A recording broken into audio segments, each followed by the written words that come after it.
Hello everyone, welcome back to my channel mysteries daily blog. জন্মাষ্টমীর special blog নিয়ে তোমাদের সবাইকে ওয়েলকাম। সকাল থেকে প্রচণ্ড বিধ্বস্ত অবস্থায় আছি, দেখতেই পাচ্ছ। এখন বেরিয়েছি, মানে আমি ভেবেছিলাম যে নীলকে নিয়ে বেরাবো, নীলের আসতে দেরি হবে, বাবার আসতে দেরি হবে। আর আমি যেগুলো দিই আর কি প্রত্যেক বছর কৃষ্ণকে, ওর ওই সব সাজের জিনিস, মানে খাবার জিনিস আর কি, চিপস টিপস, সেগুলো সব কিনতে হবে। মিষ্টি কেনা বাকি আছে, তাই এখন মেয়েটাকে, আজকে আলোর ছুটি, মেয়েটাকে আলোর কাছে রেখে তাই বেরিয়েছি।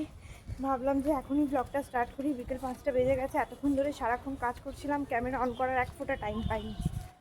তো দেখি ছোটো ছোটো ক্লিপ যা যা করবো তোমাদেরকে দেখাবো, দেখতে থাকো। আই হোপ ব্লগটা তোমাদের ভালো লাগবে, আর তোমাদের জন্মাষ্টমী কেমন কাটাবে সেটাও কমেন্টে জানিও। তো চলো এখন যাচ্ছি আমি, এই যে আমাদের বাড়ির সামনে দিয়ে। আগে ফার্স্টে যাবো একটু এটিএমে, দেন ওখান থেকে যদি আমার এটিএমের নতুন কার্ড এসছে সেটার পিন আবার সেট করতে যেতে হবে, নাহলে পুরানোটা দিয়ে উঠে গেলে তো খুবই ভালো হয়। তো চলো দেখতে থাকো। বলে না গোপাল আছে, আমার এটিএম কার্ডটা 8/5 অবধি আর কি ডেট ছিল। আমি ভাবলাম হয়তো যে হবে না, আবার কি আলোর অফিসের ওখানে যেতে হবে, কানাড়া ব্যাংকে। তো যাই হোক, এখান থেকে ফাইনালি হয়ে গেছে। এবার আমি যাচ্ছি হচ্ছে মিষ্টি নিতে, সবজি নেবো, এগুলো সব কিছুই নেবো ধীরে সুস্থে। আর নীলের জন্য আমাকে ওয়েট করতে হবে না, নীল আমাকে টাকাটা পাঠিয়ে দেবে। তো চলো। আর আজকের ওয়েদারটা খুব সুন্দর দেখো, আর সেরকম গরমও। তো মনটা খুব খুশি হয়ে গেল। তো ওর মনের মতো জিনিসগুলো এবার সব আমি নিতে পারবো। আলোর কাছে আসে, আমি আধ ঘন্টার মধ্যে বাড়ি চলে যাব। তারপরে কারণ ওরা আসবেই 7টা 7:30, আমার খুব লেট হয়ে যাবে, তখন আমি রান্না করবো না, ওদেরকে দেখবো। চলো এখন যাই। আগে তো হচ্ছে মিষ্টিটা নেবো, নিয়ে তারপরে বাদবাকি জিনিসগুলো নেব। প্রথমে যাব মিষ্টিটা নিয়ে নিতে, মিষ্টিটা নেওয়ার পরে সবজি বসে গেছে, সবজিটা নিয়ে নেব। তারপরে ওখান থেকে প্রয়োজনীয় জিনিসপত্রগুলো নিয়ে শান্তি, খুব স্যাটিসফাইং লাগছে, প্রচণ্ড শান্তি লাগছে।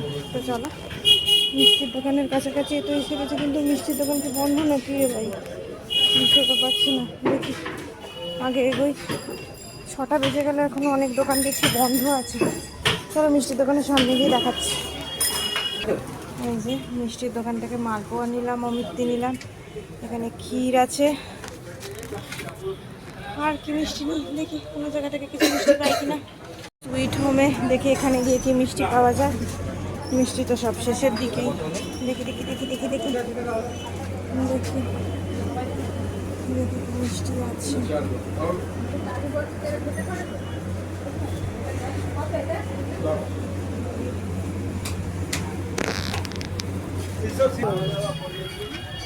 আমার এখানে মিষ্টি কিছু পছন্দ হলো না, দেখি সামনে কাকাতুয়াতে যাই, সব রসের মিষ্টি।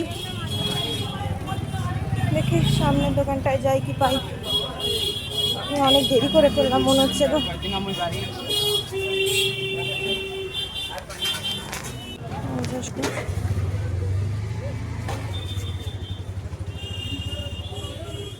দেখো আমি ভাজাগুলোকে করে রাখছি যাতে মায়ের একটু সুবিধা হয়।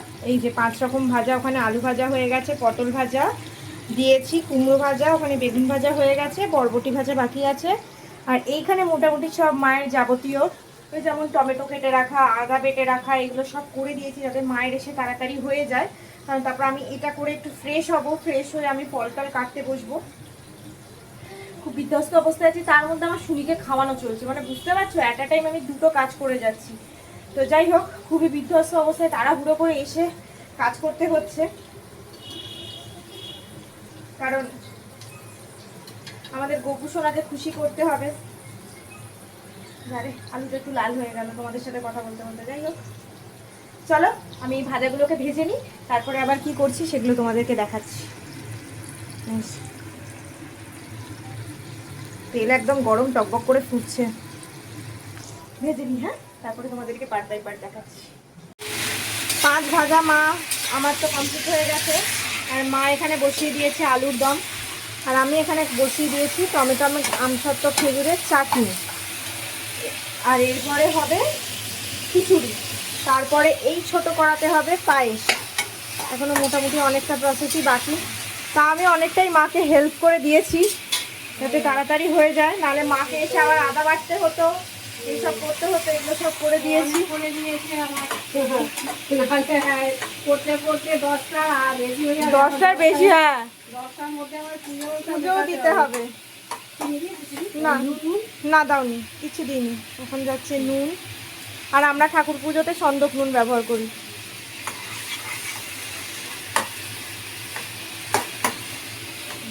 পুরোটা তো তোমাদের দেখাতে পারছি না, কিছু কিছু দেখাচ্ছি, তারপরে আবার দেখাবো যখন পায়েসটা করব। এখন সব ফলগুলো কেটে নিচ্ছি, কারণ 10:30টার মধ্যে তো বলছে শেষ হয়ে যাবে। তো এখন ফলগুলো সব সবজি এগুলো কেটে নিচ্ছি। সবজি তো মোটামুটি হয়েই গেছে, আর তাড়াহুড়ো ছোটে বেশি কিছু সাজতে বুঝতে পারিনি, প্রচণ্ড গরমও লাগছে। ফলগুলো কেটে নিই। এই যে গোপালের সামনে সব কিছু দিয়ে দেওয়া হয়ে গেছে। ওখানে আমাদের তো খাটের তলাতে, বুঝতেই পারছো, এই যে খাটের তলাতে সব কিছু জিনিস রাখা হয়েছে। এই যে খিচুড়িটা হচ্ছে, তাই খিচুড়িটা এখনো দেওয়া হয়নি। খিচুড়িটা হয়ে গেলেই ঠাকুরকে দেওয়া হয়ে যাবে ভোগটা। তো চলো, এত কিছু আয়োজন। এই যে এটা তো সব থেকে ওর ফেভারিট।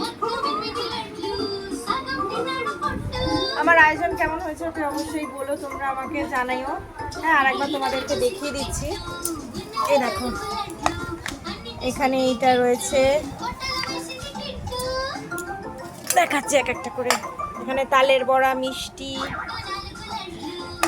আচ্ছা এখানে আছে 5 রকমের ভাজা, আচ্ছা এখানে আছে পায়েস, চাটনি, আলুর দম, আর ওইখানে আছে সুজি।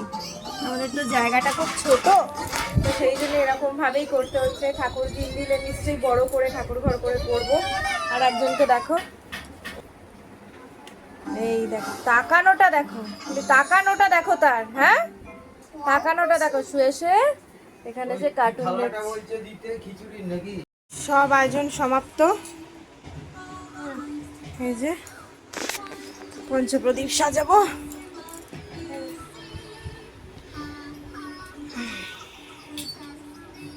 দেখে নাও, সব আয়োজন সমাপ্ত।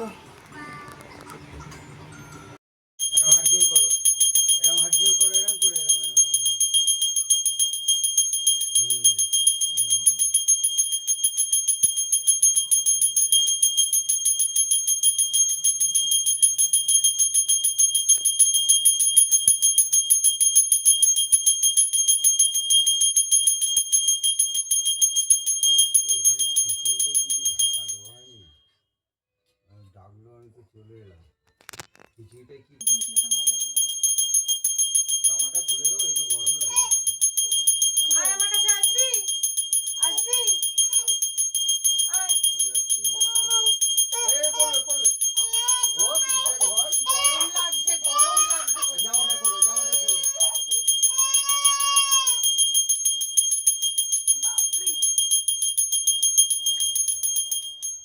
চালিয়ে দিয়েছি পাকা, তোর গরম বেরিয়ে যাবে।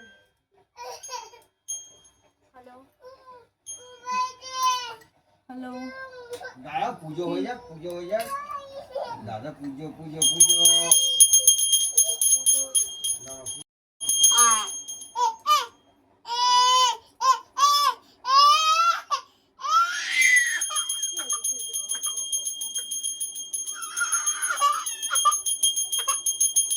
এই যে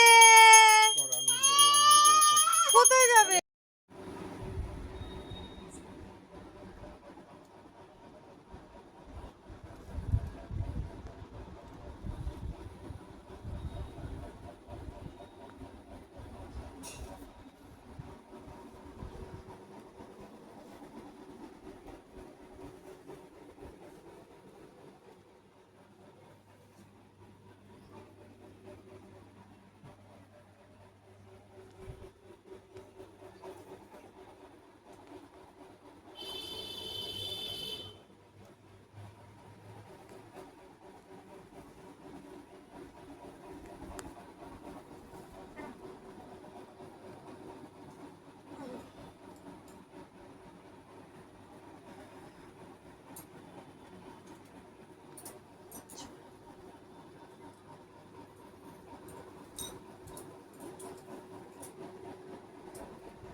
ওখানে একটু খাক।